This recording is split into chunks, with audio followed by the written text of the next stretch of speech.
Bismillahirrahmanirrahim. Assalamu alaikum to all students.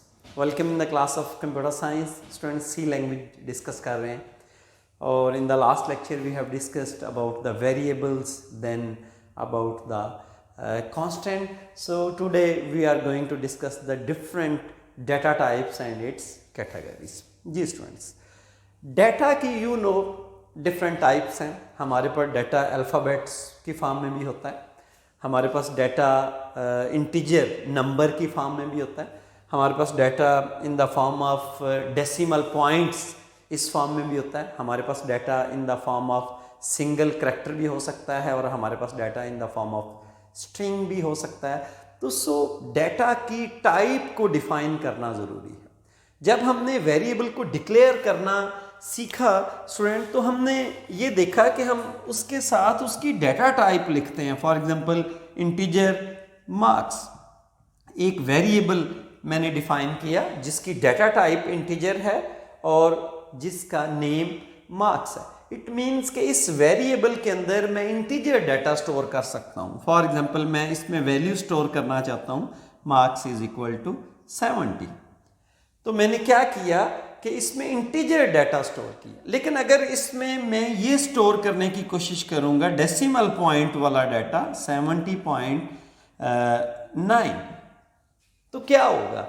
ये मुझे error तो शो नहीं करेगा स्टूडेंट, लेकिन क्या करेगा, जब भी मैं इसको स्क्रीन पे प्रिंट करवाऊंगा तो ये वैल्यू प्रिंट नहीं करेगा, ओनली 70 को प्रिंट करेगा. बिकॉज इंटीजर डाटा टाइप के अंदर हम सिर्फ इंटीजर वैल्यू को स्टोर करवा सकते हैं. अगर मैं मार्क्स में पॉइंट्स वाली वैल्यू स्टोर करवाना चाहता हूं तो मुझे इसकी डाटा टाइप चेंज करनी पड़ेगी. फ्लोट मार्क्स, ये मैंने एक वेरिएबल डिक्लेयर किया जिसका नाम क्या है, मार्क, और उसकी डाटा टाइप क्या है, फ्लोट. यहां पे मैं स्टूडेंट इसको वैल्यू दे सकता हूं 70.9. This is correct, no problem.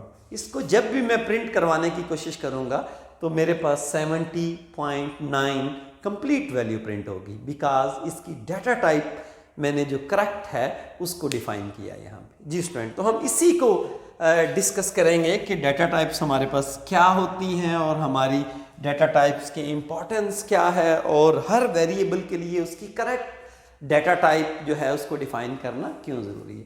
Data type specifies the type of data that can be stored in the variable, कि उस वेरिएबल में कौन सा डाटा स्टोर होना है. अल्फ़ाबेट स्टोर होना है, नंबर स्टोर होना है, नंबर में इंटीजर होगा या फ्लोट होगा, डेसिमल पॉइंट वाला नंबर होगा.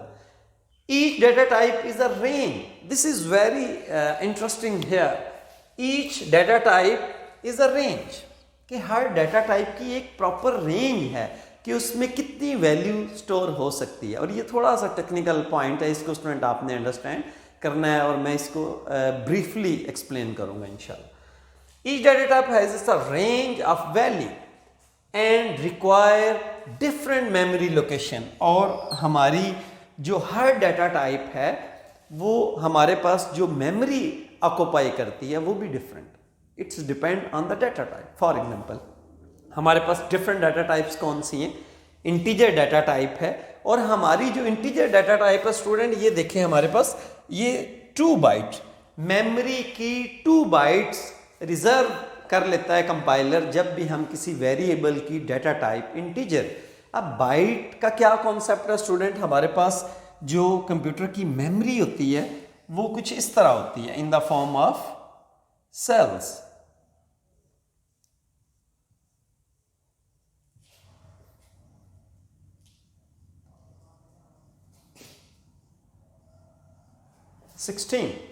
जी स्टूडेंट, मेरे पास this cell is called bit. Bit stand for binary digit. तो इस बिट के अंदर मैं या 0 स्टोर कर सकता हूं.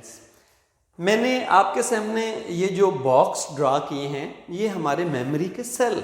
ये बेसिकली हमारी मेमोरी इस तरह होती है. हमारा ये जो एक सेल है this is called bit. Bit stand for binary digit, and you know binary digit हमारे पास क्या होता है स्टूडेंट्स, या 0 या 1.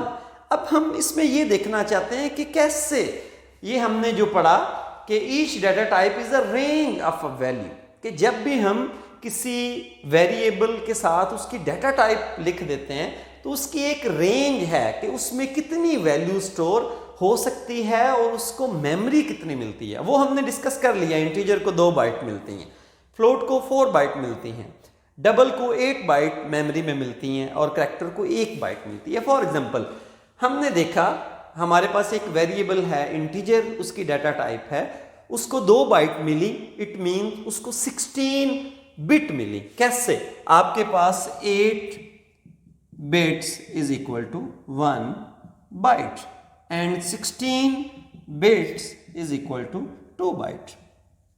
इट मीन्स कि हमारे 2 बाइट के अंदर कितनी बिट्स होती है? 16। अब हमने ये देखना है कि इसमें वैल्यू मैक्सिमम हमारी कितनी स्टोर हो सकती है। फॉर एग्जांपल मेरे पास स्टूडेंट अगर 2 बिट्स हों, इसको आपने अच्छे से अंडरस्टैंड करना है।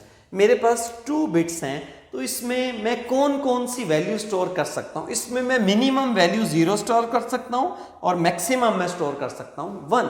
तो स्टूडेंट मैं यहाँ पे अगर 0 0 स्टोर कर सकता हूँ, 0 1 स्टोर कर सकता हूँ, 1 0 स्टोर कर सकता हूँ और 1 1 स्टोर कर सकता हूँ। इट मीन्स कि मैं 2 बिट्स के अंदर 4 वैल्यूज स्टोर कर सकता हूँ। 0 0 is equal to 0, 0 1 mean 1, 1 0 mean 2 and 1 1 mean 3। इसमें जो कम से कम वैल्यू मेरी स्टोर होगी वो 0 होगी और जो बड़ी से बड़ी वैल्यू स्टोर होगी वो 3 होगी।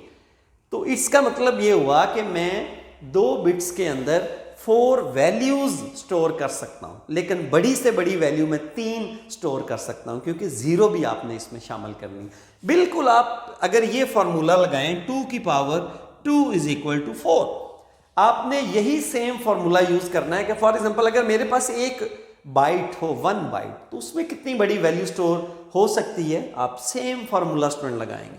2 की power 8 is equal to 256 minus 1, so 255।